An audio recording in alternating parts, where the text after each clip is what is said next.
everyone, it's Alicia from The Strongest Mum. In this video I'll be explaining to you what the 5 P's are and the 5 contraindications of training with pre and postnatal women.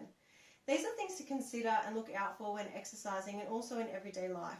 Knowing them also helps you to create the best workout for you and to help you progress in areas safely. Before each training session I go through these topics with my clients as a helpful reminder of what to look out for and of course how to modify or adjust that movement for them. Let's begin with what I call the 5 P's. You might have heard of these before. If you experience any of these at any time, please stop what you're doing and modify or adjust that movement or exercise. You'll be able to see exercise substitutes in the workout PDFs and exercise library. Over time, you'll be able to self-adjust just by memory. So we have pain, pressure, protruding, peeing and prevention. Next, let me mention the 5 contraindications of training, which are knee pain, wrist pain, hip pain, abdominal separation and pelvic floor or pelvic floor dysfunction. Now coming back to the 5 P's, we can see how these all link together. Pain, that is most obvious. This relates to pain anywhere on your body. The most common that we see with pre and postnatal women is hip pain, knee pain and wrist pain. To help with this, we can start by stopping the exercise or modifying it or changing it altogether. For example, with push-ups. Push-ups and wrist pain is a big one.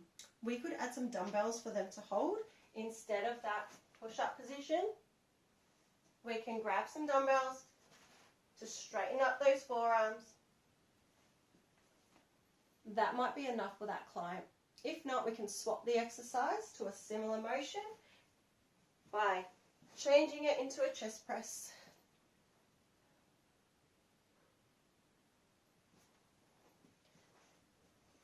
So that is just one example of modifying a push-up to help with wrist pain. Next we have lunges and hip pain. Performing a single leg exercise can sometimes aggravate hip pain or sciatica. So changing to a double leg exercise like a squat and reducing load can help with that. Next we have box jumps. Now box jumps can impact our knees, so knee pain, and also pelvic floor. The impact of the jump might be too much for the knee, so removing the jump and turning it into a step up instead, or changing the exercise to a hip thrust where we're off the knees completely, but we're still doing a lower body exercise, might be what that client needs. Next, let's talk about pressure, protruding and peeing. I'm going to combine these 3 and link them with abdominal separation and pelvic floor dysfunction. When we're talking about pressure, this can be pressure coming down on the pelvic floor, like heaviness or urgency, or out of the belly, such as bloating, bulging or doming. Protruding is similar with changes in pelvic organ prolapse symptoms and bulges coming down below or doming of the abdominals. Peeing or urgency with the bladder or bowel is next and links with pelvic floor dysfunction, including pelvic floor weakness, hypertonic pelvic floor prolapse, or abdominal pressure, which is what we call intra-abdominal pressure. These can play a huge role in abdominal separation and pelvic floor dysfunction if someone doesn't yet know or understand the power of their breath. This is why the warm-up routine is important, because it can help prevent, manage and assist with healing these things. Breathing in through the nose, breathing out through the mouth. To avoid intra-abdominal pressure in exercise, you may want to monitor for any abdominal doming or bulging on exhale or during certain movements. So we always want our belly to become flatter on exhale.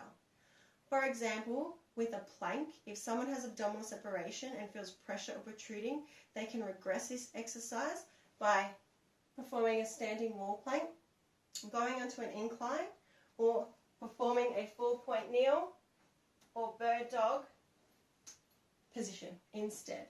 This will reduce the load on the abdominals and then help them to progress safely in a timely manner.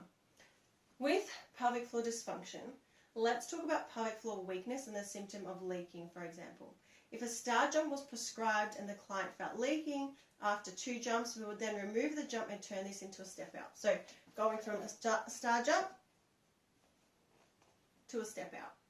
We could then add little dumbbells to this as a progression or speed. Over time, we might add a single leg jump and then add that double and then add the arms if it's safe to do so, so long as this client does have some guidance from her women's health physio as well. So it's much easier to prevent issues and injuries rather than manage them. So I do encourage everyone to be mindful in their training, especially when first beginning your training after having a baby or if you haven't trained for a while. It's a nice reminder to see your women's health physio as well if you haven't already. Keeping all of that in mind, we still want to load and adapt our body, but we want to do it to our maximum safest rep.